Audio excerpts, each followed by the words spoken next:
Hello and welcome to Nerdarchy. For nerds, by nerds, I'm Nerd Steve. Tonight I'm joined by this nerd. Nerdarchy Ted. How you doing this fine and lovely evening, sir? I'm doing good. So we're going to be jumping into our character background hooks unique to D&D and TTRPG settings. We're going to go over it in each segment, how it kind of pertains to Aether Skies, Under the Dome, or Zoo Mafia. Sometimes we'll be directly talking about like D&D backgrounds. Other times we're using it more of a broader term, just to describe, the background or backstory for particular characters in different games. As we've been doing, we're going to take all your questions at the end. So put them in the chat. It's fine. Put question before it to make it easier for them to pick out, for us to pick them out. But we'll go back and talk about them after we do all three segments. And we can talk about either the stuff that we're talking about now or whatever you guys want to bring up. We are game. So with that, let's jump into it. Character back No, go ahead. Character background hooks unique to D&D, TTRPG settings, and Aether Skies. All right, so I looked at this as more of a you know, background as in the elements that happened before you became an adventurer. Were you looking at it more of a, what backgrounds fit the setting? No, actually, you can take it from either aspect, right? Um, for one, with Aether Skies, also there's links down in descriptions if you want to see our very first Aether Skies campaign that we ran, not with D&D, but with the Open Legend game. The playlist is down there for you to check out and enjoy. But yeah, so like there's like actually three ways we can look at it for Aether Skies, right? Background being what's going on, behind the characters, like literally, right? And the setting itself. Background, we can look at it as, oh, we're playing D&D and you choose a background. Or three, as in the backstory of the character, their upbringing, what makes them tick and who they are, and how all these things can tie directly into the campaign setting. And like part of having unique campaign settings and playing in either your homebrew setting, someone a third party makes, or one that Wizards of the Coast makes, or one that comes with the TTRPG you happen to be playing, is being able to tie your characters into that world. That's a huge benefit for you to take advantage of, both as a player and as the GM. Yeah, because when I started looking at, what is the background for, Ether Skies, I'm like, okay, you've got so many different options that sure, there are things that overlap to what we already have. But you can do so many more things with Other Skies that aren't going to translate into other settings. Like, okay, well, what if you're an Etherball player? Like, that doesn't really mesh up anywhere because you need to have the setting and the components and the stage, the ring, whatever you want to call the arena that they play Etherball in order to actually have any applicable skills. Yeah, so like, yeah, that's a great example. Like an Etherball pro or amateur or enthusiast or even fan, right? You could all take them. Like from a D&D standpoint, right? You can literally, use the entertainer background possibly, and say that your character used to play, or the athlete background, right? And you can tie in that way with backgrounds in the setting. But as far as like hooks and adventures, right? Going off of the Etherball, right? So Etherball in Ether Skies is the premier sport. It is played in all the cities, and teams will travel from city to city to face off against each other, and fans will too. And the cities are very xenophobic. This is one of the few times that it is okay to travel between the cities, and it's expected. And this is kind of the exception to the rule, which is a great hook, right? Like if you want to run an adventure in another city, in Other Skies, and your crew, your team is from a different city, like following the Etherball circuit would be a good way of gaining access. But also politicking and espionage happens at these events too. because of the fact that this is an opportunity to get access to places where you might not normally. So like that's a great example, Ted, of how this like silly little detail we made about this world can become, an adventure hook. It could become, actually, it could be a huge part of the character's personality. If if they're a huge Etherball sports fan, maybe they idolize particular players in the game. You could even use like, well, something is going on with one of the players, and either they've disappeared or playing as good as they normally do.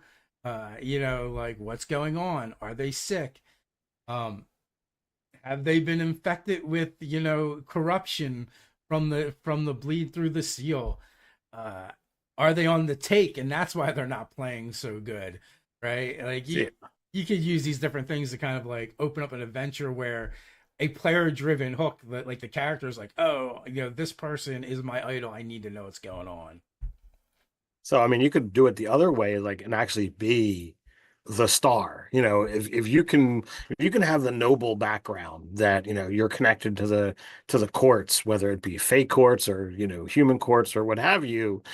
I don't think it would be outside the realm of possibility to be like, oh yeah, I'm an Etherball pro.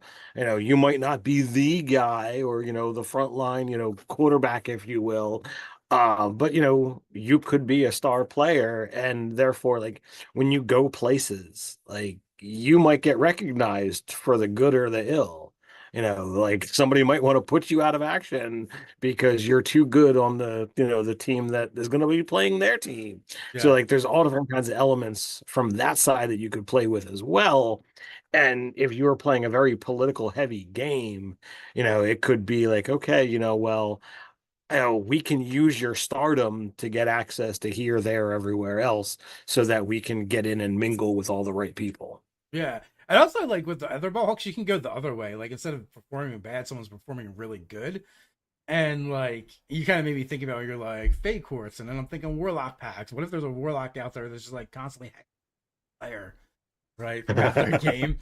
But again, like because of the political stakes, and also there's probably a lot of money involved, then it creates incentives, right? And something like you might get hired by a team manager to investigate. Hey, what's going on with my players? They're so much better than this. When they hit the field, they have two left feet.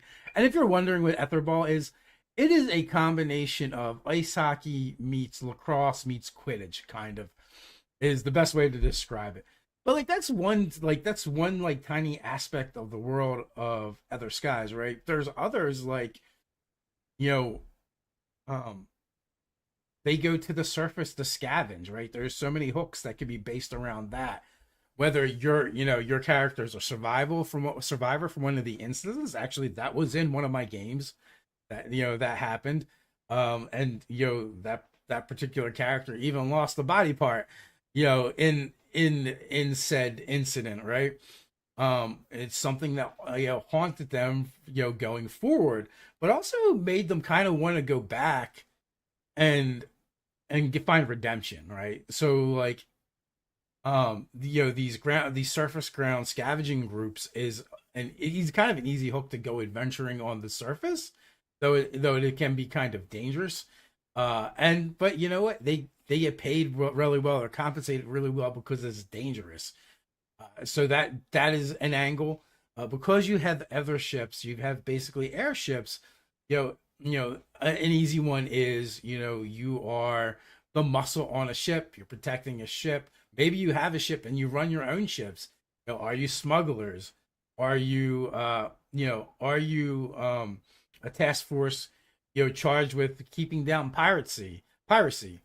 Maybe you are the pirates, right? Like, there's a lot of different avenues you could go with it. You could be a military regiment that's assigned to a particular ship, and the hooks are real easy because you just go where the ship tells you it goes, and you just do what the captain of the ship tells You could be even less glamorous, but you could be a courier, whether you're, just regular mail or whether you're actually bonded by the cities and you're delivering important messages back and forth. And like those things, can be just as easily attacked by pirates or, military vessels because they don't want said messages being delivered, especially if, it's, being attacked or delivered to, the xenophobic, cities.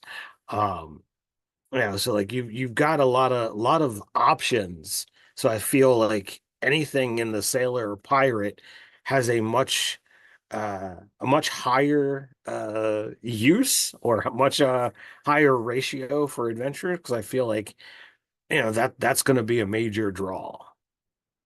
Yeah, sure. That's like the key with any setting, right? Is figuring out what parts of the setting are unique and trying to fold them into your characters if you're the player, or as a GM, presenting them so that the players are interested in them and they want to take part and they want to be involved. It's a big reason why in our own games we do allow a lot of player feedback and allow them a lot of agency when it comes to creating particular details of our worlds that maybe we didn't create as the GMs. But like I feel like anytime we do that, that gives the players so much more incentive, right, to take part in your world. We have one of the cities is run by the gnomes, and one of our players came up with the idea that this is basically like gnome Las Vegas, right? And we're like, great, that's a great idea. And matter of fact, this might well be one of the cities that actually breaks the xenophobic trends of the others because a lot of their economy would be based on tourism essentially. Yep. And it could definitely be a thing like you get hired by the one of the owners of one of these casinos to figure out what's going on because too many people are winning all of a sudden and something fishy's going on and their in-house security isn't able to figure it out. Maybe they're on the take, maybe they're the inside guys, or maybe it's something completely different from them. Now also Aether Skies has a lot of undertones of eldritch horror and beings from elsewhere is definitely something that can be folded into the campaign. I kind of think of the haunted one background from D&D which would be perfect for someone who wanted to have exposure to some kind of corrupting force in the world, and it kind of has left a lingering mark upon them. What does this mean? Do they still hear voices from that connection? Are they going to have prophetic dreams about what's going on on the other side of the veil? Are they going to be drawn to the lost city of Haven, which has been the center stone of the campaign as far as being the breach that these Elshars are trying to worm their way back into the world from? So there's I feel like there's plenty of opportunities both as a player and as a GM to kind of plug in and go, what are the ties and connections going to be to this group, to this crew? It's going to hook them in and get them get them excited about the world and lead them into the next adventure. But related, to that is ether and the exposure and corruption. If the otherworldly horrors are not driving you insane, the access to magic being very different in Ether Skies has the ability to, even if you're not a caster, it could technically still grant you some kind of problems. Because just because you're not a caster, you might be a beastkin. You might have corruption right from, birth or right from the jump. And, now you're dealing with these things that is like, okay, what is the corruption going to do to you? Are you going to tap into it and thus maybe allow it to grow, or are you going to, try your best to avoid it and see if there's a way to purge it, see if you can become normal or not. There's all different kinds of ways to look at what ether is and how it's going to affect you. Yeah, so in this setting, magic is called ether, and Ether is almost like radiation, right? So like there are safe ways to use radiation, but in Other Skies, the most powerful ways of using it is directly, and that's not so safe. It has lingering effects on both your mind and your body.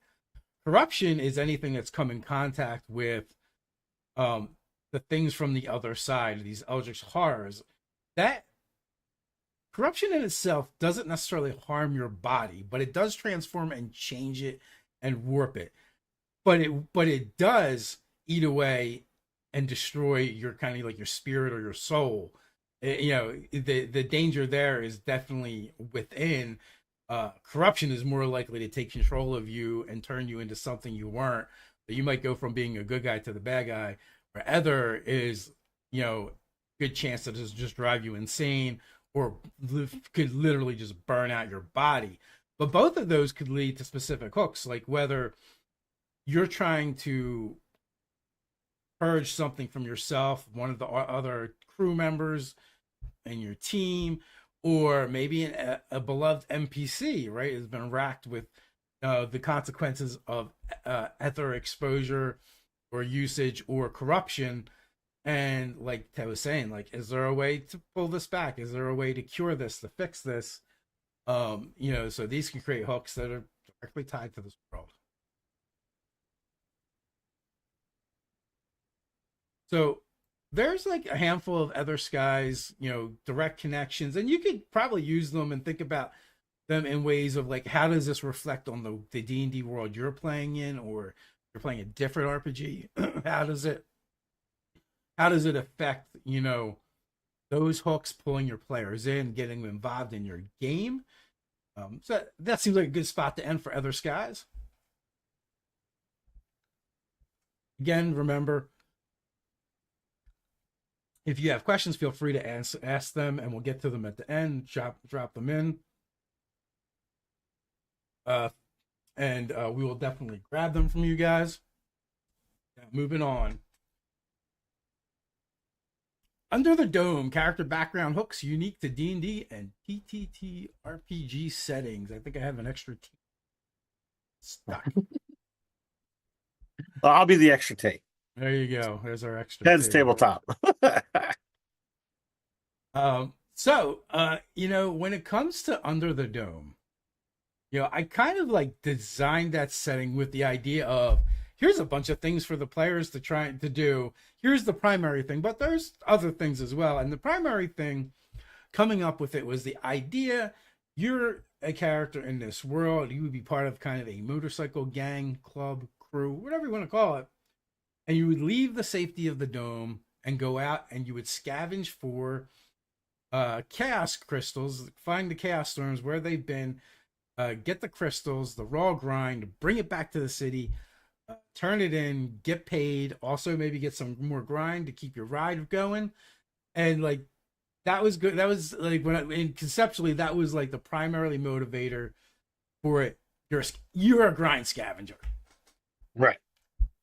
And we did not stop there. It went in a multitude of directions, primarily because of your particular, DMing style of, you're just going to throw out a whole bunch of hooks, and whatever we latch onto, is where the story winds up going, which, means for every hook that's put out there, like, that's potentially a story, potentially something that's going on, but it becomes canon for the world. It becomes something that, we have the ability to explore later, should we so desire. And as we got to see more of the world and invest more of it, more people put thought patterns, and more people, saw this, which, led into a, long hook with flesh warping, and a long hook, with, these three hags, or the three Maggies, and so many other things.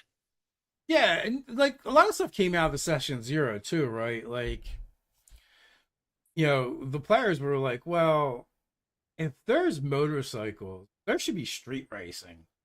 And I'm like, yeah, there should be street racing, right? So like, and then some of them were like, well, I want to be part of a gladiator school, and that's like part of my background, and that's my character's history. So I'm like, all right.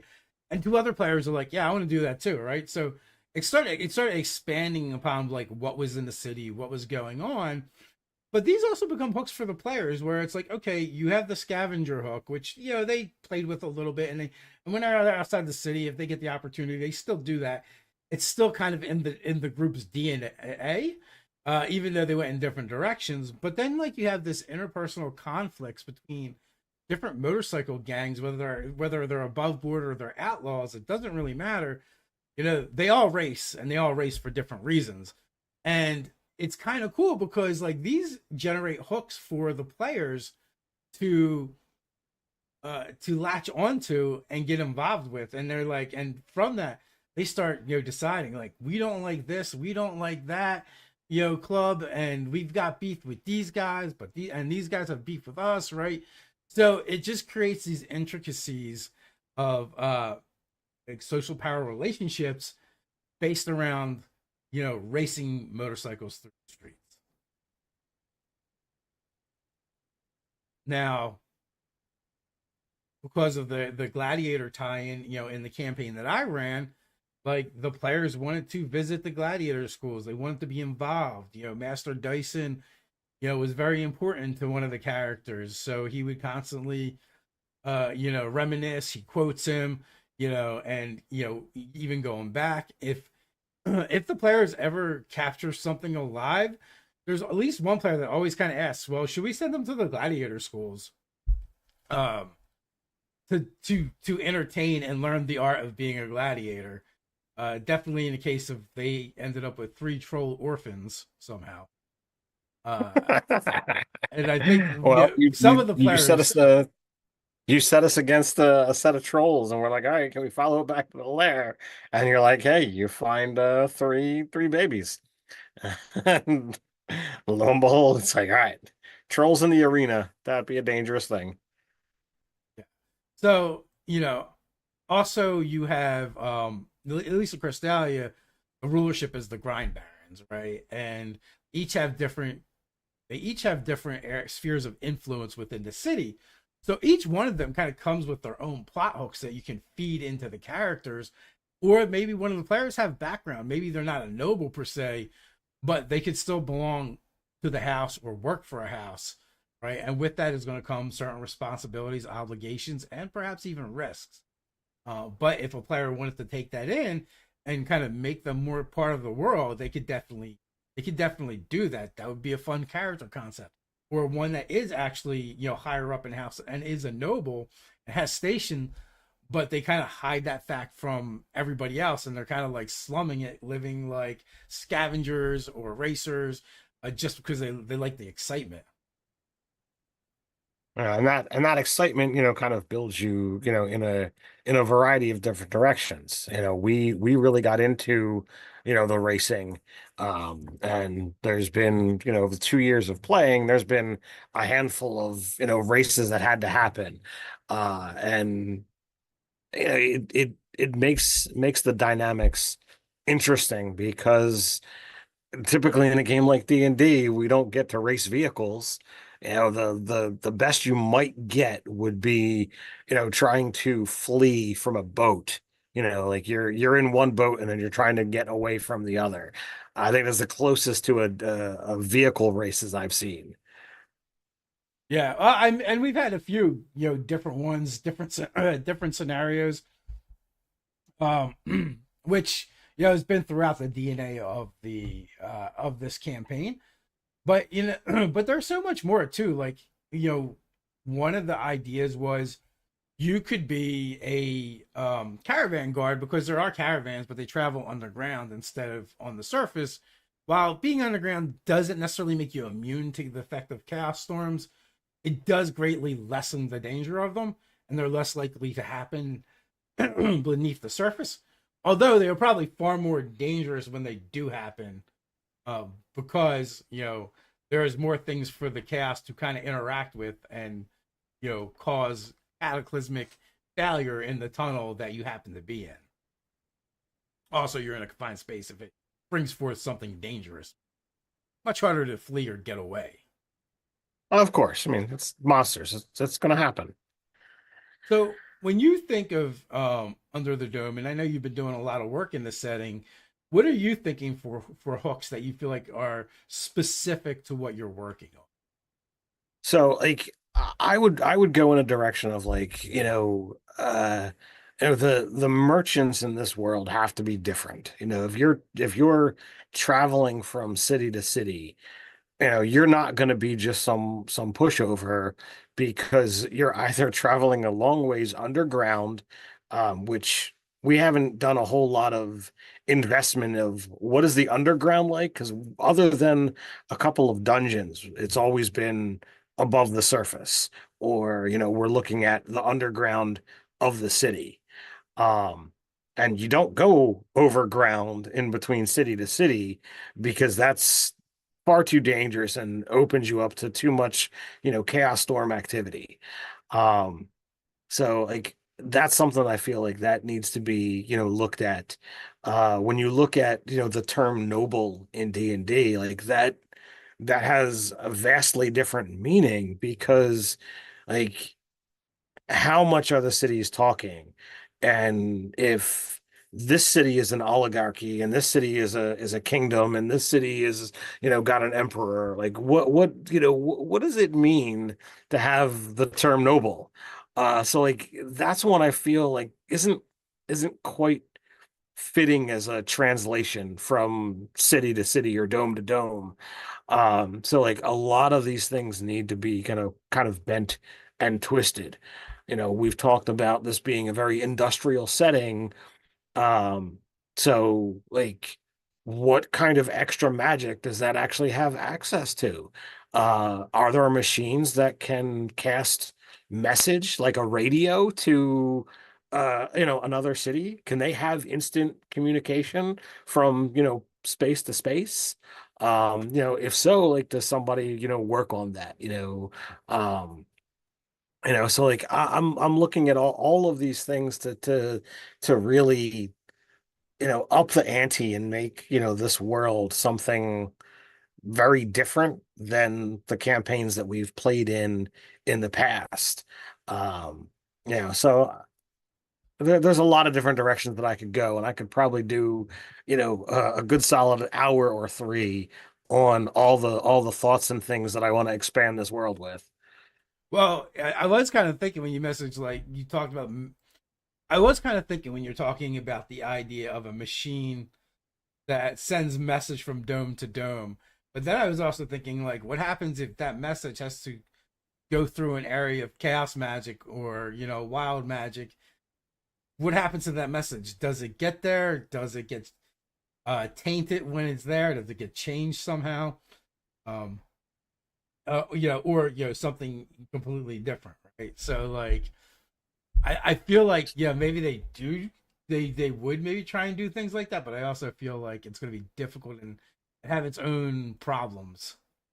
Sure. So like that stems a whole nother conversation of like, are there spells connected directly to, the different versions of Chaos Storm? Like, is there a spell detect Chaos Storm and it, you know, goes out, for miles based on the level of the spell slot used? I mean, like there's things that look that could be created to go down that road. And maybe if there are spells that are attached like that, the thing that sends the sending spell, could have a another layer of, well, is this message going through an area that's connected by it? And if so, the receiver would be able to pick up of, did it detect chaos energy, in the mix?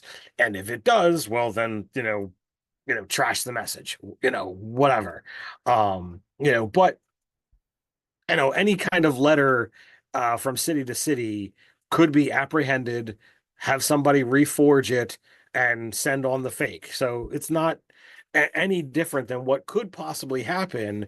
This just happens to, because magic is involved, have the ability to have instant, communication in a D&D game, which, sending already exists. Critical Role loves using that spell over the course, of several campaigns. So it's not completely new, but here we're having technology do it as opposed to, a caster.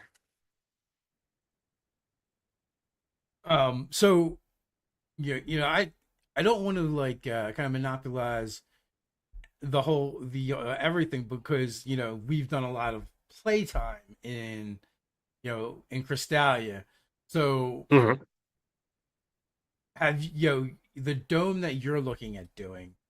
What are Mhm. some of the hooks that you're kind of like laying out there, right? Like I made like some areas of interest just kind of outside of the dome for people to kind of go check out if they wanted to, in addition to the other things like you know here's the scavenging thing that a lot of adventurer types tend to do, or you're going to interact with other racers, or you can interact with the gladiator clubs. And also there's this the Brox, which is kind of like the ghetto or the hood, where you can kind of explore the wrong side of the tracks if you want. What kind of stuff do you got going on?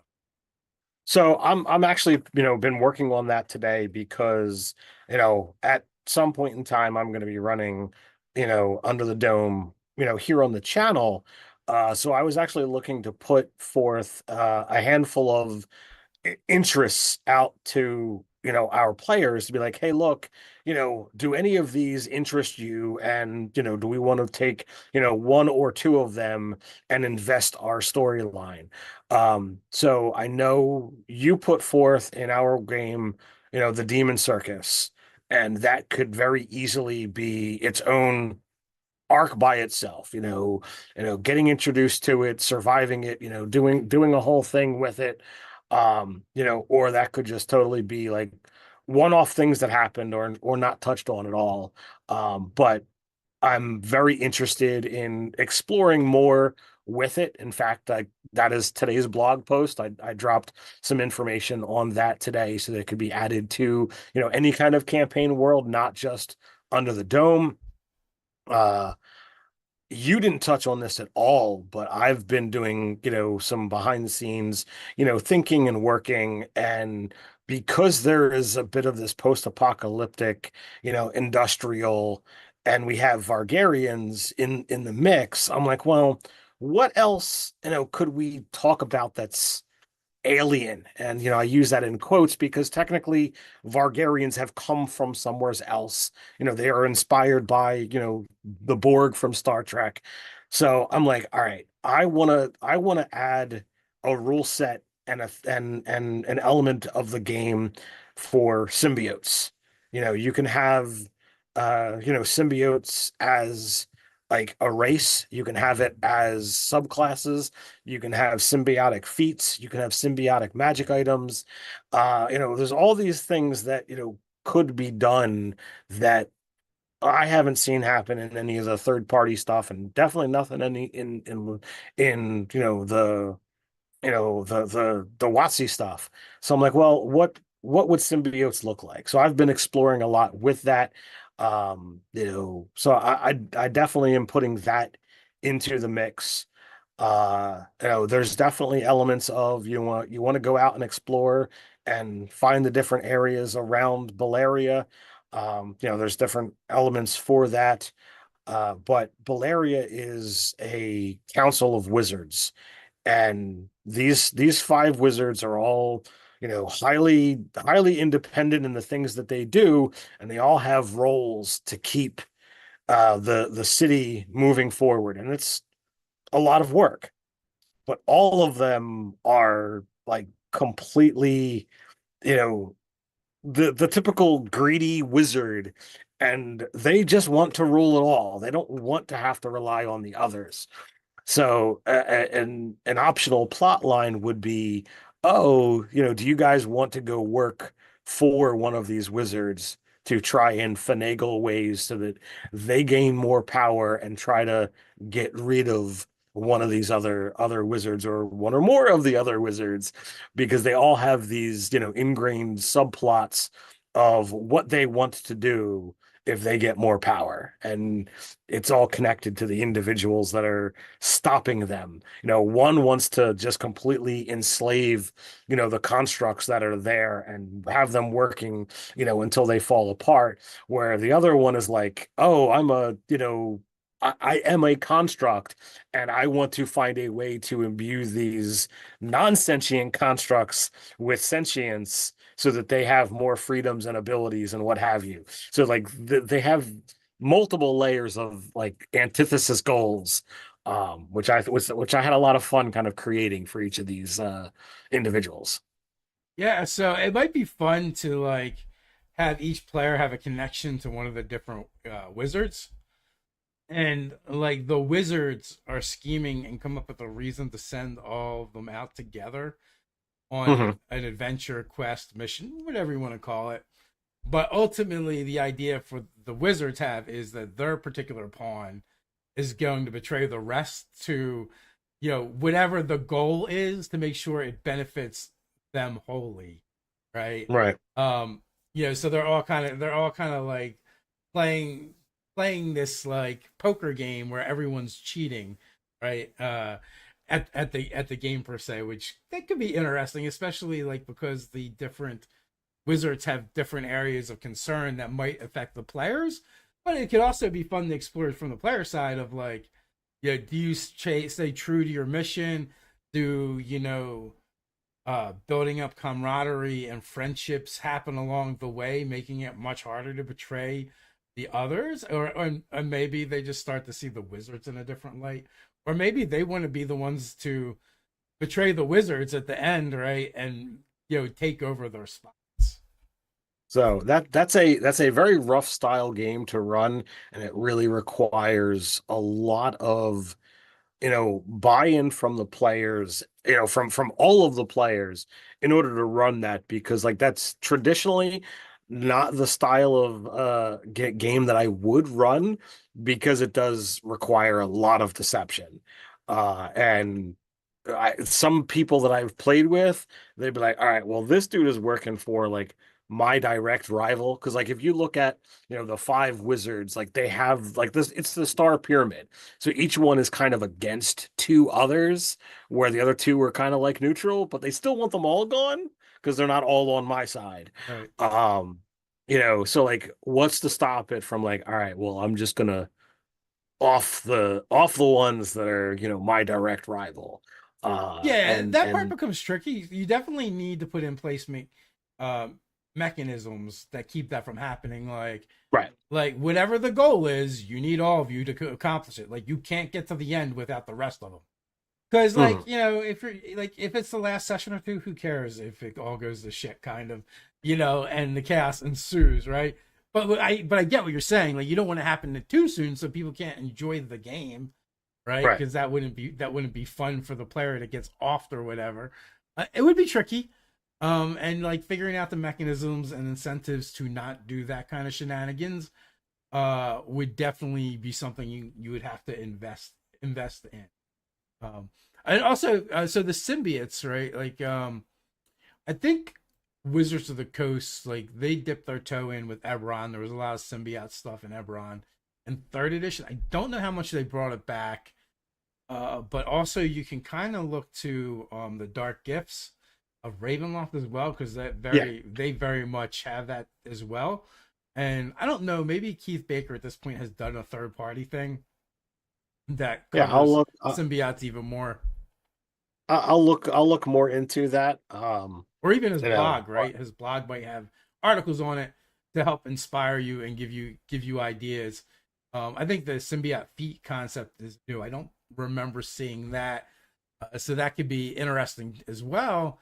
And with that in mind, what are the hooks that you see being laid out from that avenue? from symbiotes directly. Yes. Uh, that would entirely have to be like dependent upon like what kind of symbiote you have. And like you have the capability of saying, okay, well, like I know you just be like, well, I want to roll it randomly and just see what I get. Others would be like, oh, well, I want something that is a little bit more connected to um what my class is or what the feature that attaches to it. Um, I've got, you know, the the aspect that I have so far is like you can only have one symbiote. That doesn't stop you from getting uh symbiotic aspects elsewhere. But it would mean like you develop a better relationship with that symbiote that you have, and it extends into, this thing. So suppose you start off and you found a symbiotic item. Well, then you decide you want to take a symbiotic feat, so that then says, well, that symbiote item that you have connects with you, and now you increase your power with it, and it allows you to do the thing. Um, you know, and then suppose you go to a subclass, same thing. Now, if you want to get rid of that item, well, then you could swap out the feat, or if you get a new symbiote kind of thing, then maybe you quickly unlock its ability because you already know how to connect. But I'm not having, oh well, I've got 17 different symbiotes with me that do all these different things.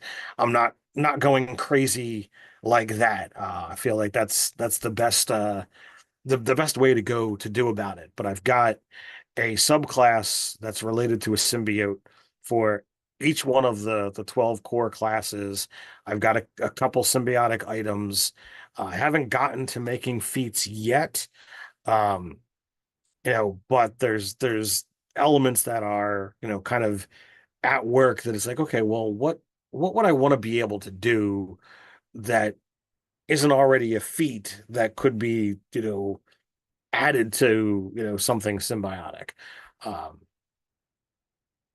but it to be a fun thing to be like, okay, well, depending upon what your symbiote is, it's got the ability to have its own, quests, its own visions, its own things that it wants to accomplish.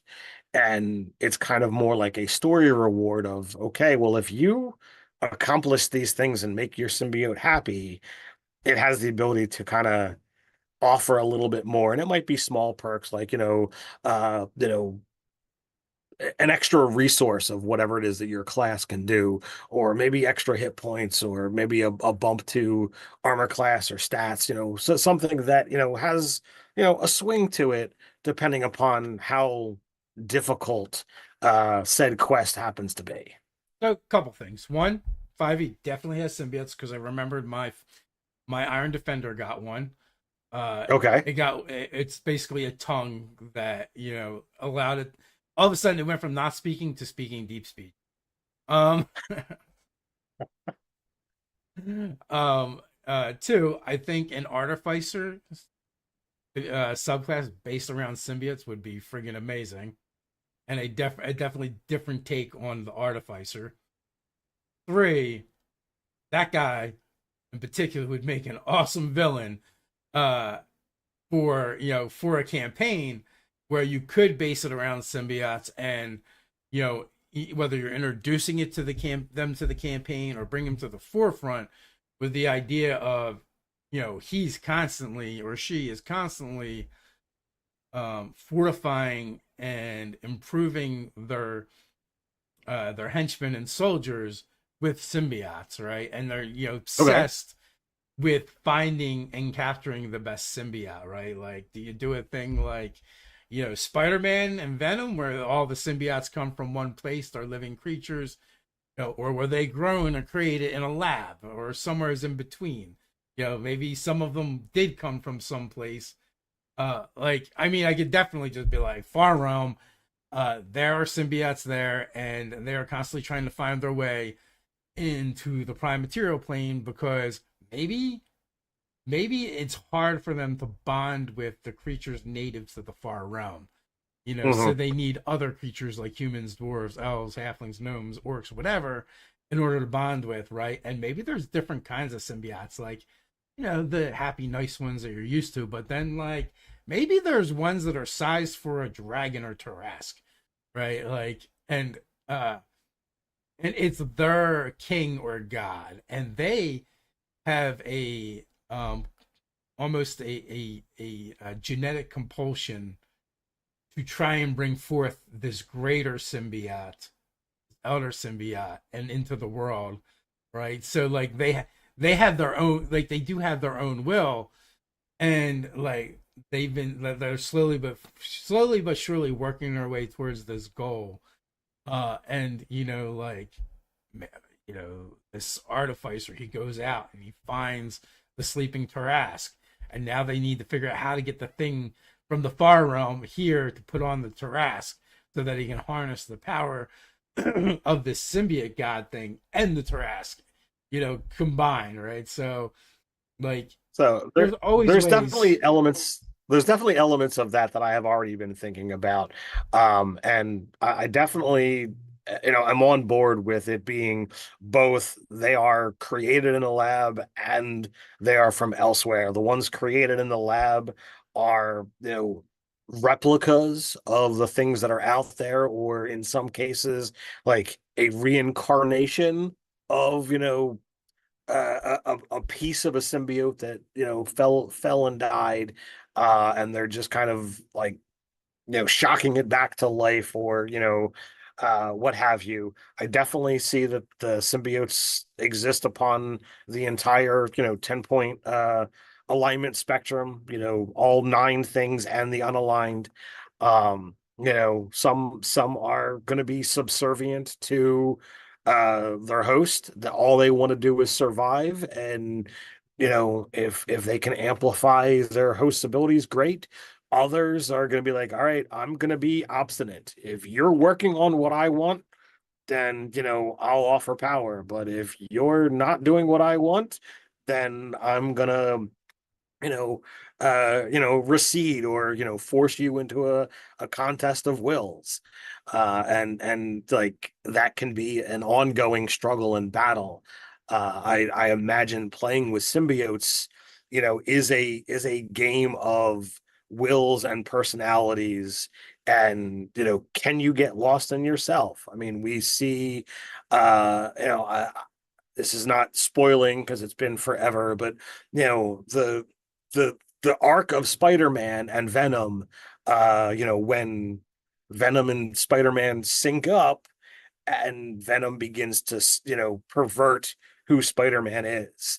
Like that could absolutely happen. And do you then alter who your personality is, and you are just a body who has these things, and the symbiote is in control? Or do you win out, or do you constantly struggle throughout the whole arc of the story? And that's an aspect of what I feel would be a lot of fun to play with, you know in a D&D game. But you have to have buy-in, because there's players who don't want to do something like that. They don't want to have a struggle of control, because that's a trigger, and I'm completely on board if that's an issue. And just be like, all right, it won't happen to you, or we won't do it.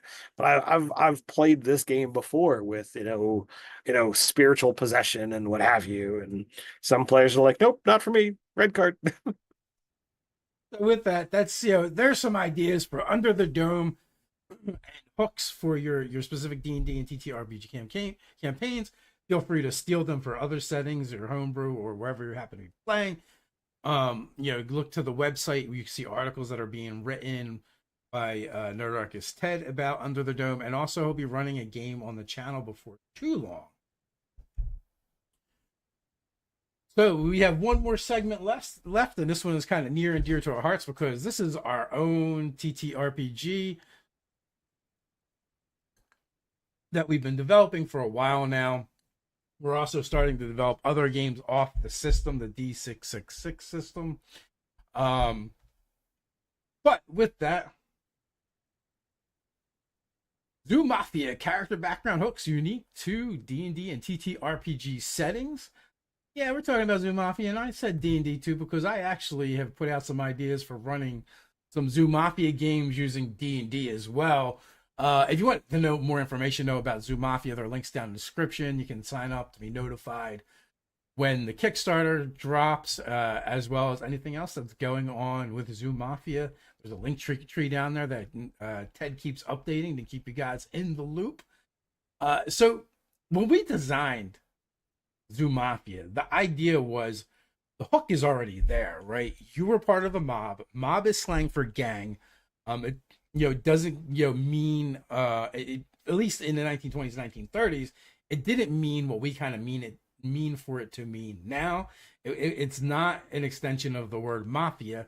It's just slang for gang. And while designing this game, well, why are these group of animals coming together? It's because they formed a mob. What is this mob trying to do? They're trying to get made into one of the large crime families in the zoo. There was three. The idea was, you pick a boss, you want to work for that boss, and you pick another boss that you would like to see leave the zoo because the zoo's not really big enough to encapsulate all these crime families. But that being said, like during the course of it, we've also formulated smaller crime organizations. We've made other bosses. We've brought in Bunny Malone. They each have their unique characteristics. And it's been a lot of fun to design it from the GM standpoint, but also to play as a player standpoint, because you already have this built-in hook where the players are like they're ready to take missions, quests, adventures, jobs in the case of Zoo Mafia from this specific organization because they're trying to join it. But there's definitely lots of other ways that you can tie in your characters' backstory, their background information, to hook them into your game. And as a zookeeper, the GM, I'm always encouraging players to do that, and I try and do it when I play in games, to give the GM something to work with, and also to just to give my character a little bit more depth. So So I look at this, in several different ways. Number one, if you're looking at it as like as intended, zoo animals in a zoo, you've got a whole age range of or the whole age range to play with. So are you young and maybe you're a hanger on, so somebody who's connected. Maybe you were the shoe shine boy, or in the antithesis, maybe you're older, you remember the days when animal kept with animal. And do you think that way, or do you think the new way where like anybody can work with anybody? So like I look at it from that spectrum of how do you play this up, how do you connect with the age element in the game?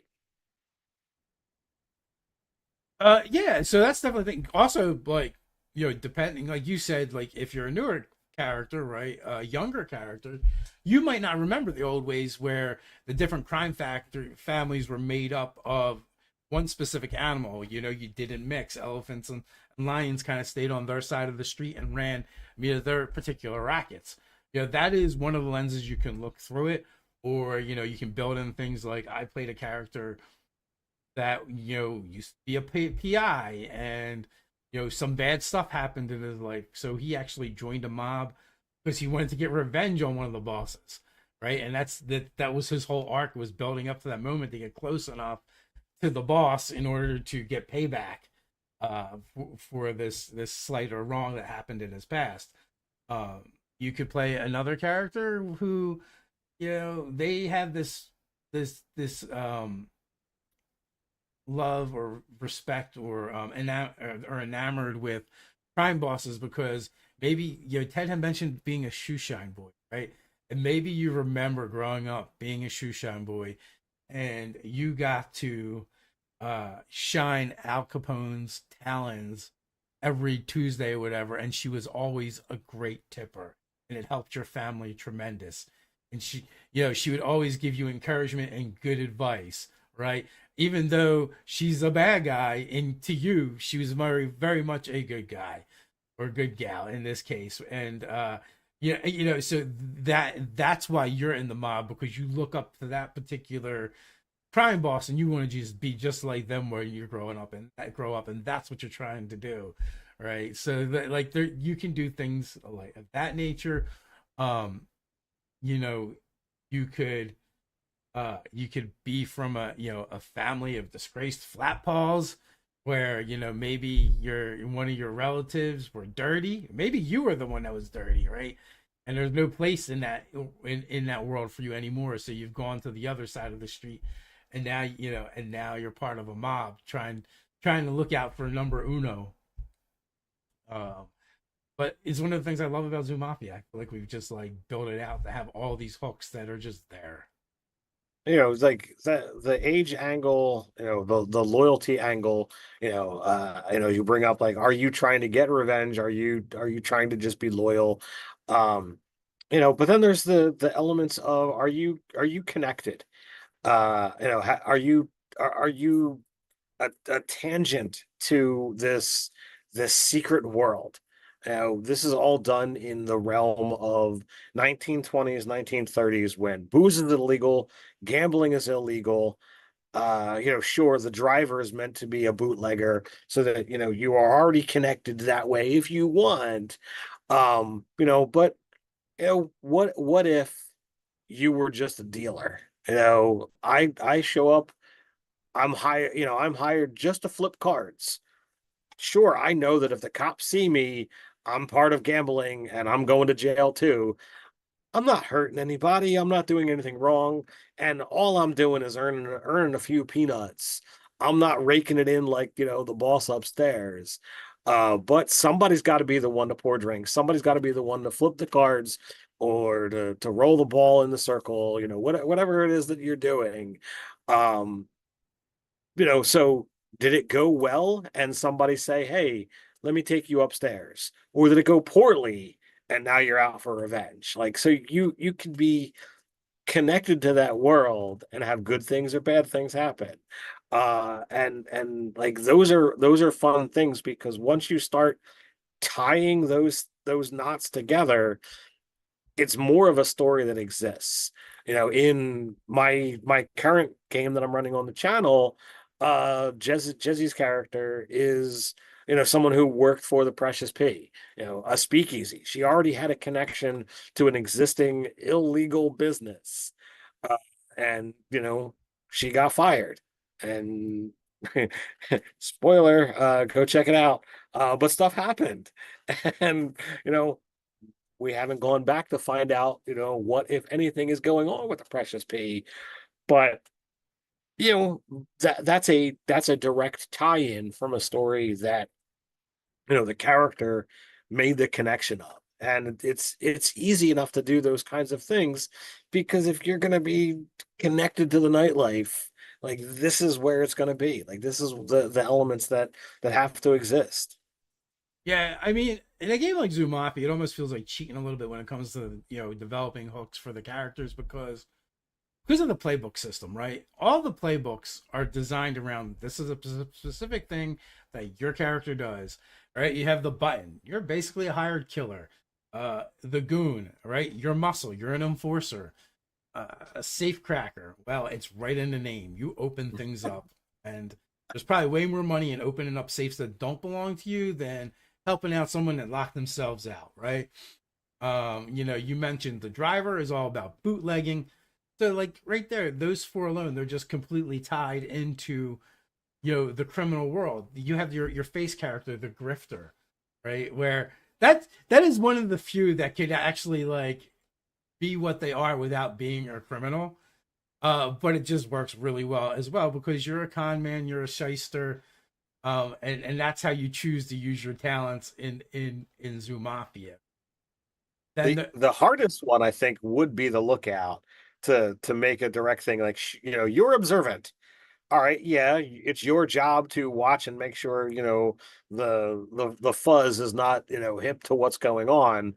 But you might just possess those abilities that don't necessarily have to be evil or criminal. Yeah, no, absolutely, right. That one, that is the one playbook that we've come up with so far that is useful. And it's easy to use the what they do for criminality, but it's another playbook where you could go the other way, right? You could you could be a sentry, or instead of trying being a lookout so your mob can get in, you could easily switch that around to be like, no, you're a guard trying to keep people out, and you're really good at spotting people trying to infiltrate. So that's one of the few. But even that, you can come up with hooks into why you're a criminal, and what specifically happened in your past that might pull you into other jobs, right? Like, did you botch one of your early lookout jobs, and now there's another criminal out there who you feel like you owe because things went sideways and it was kind of your fault, right? So you get so there's always ways that to look at in this case your career, your playbook, but you can also look at what kind of animal you are, right? And how might that create hooks um into the game, right? Like in the one game you ran, the idea was kind of retired but still around was the older mobsters or mafia, and they were lions and they used to run the place. Well, what if you're now playing a lion, right?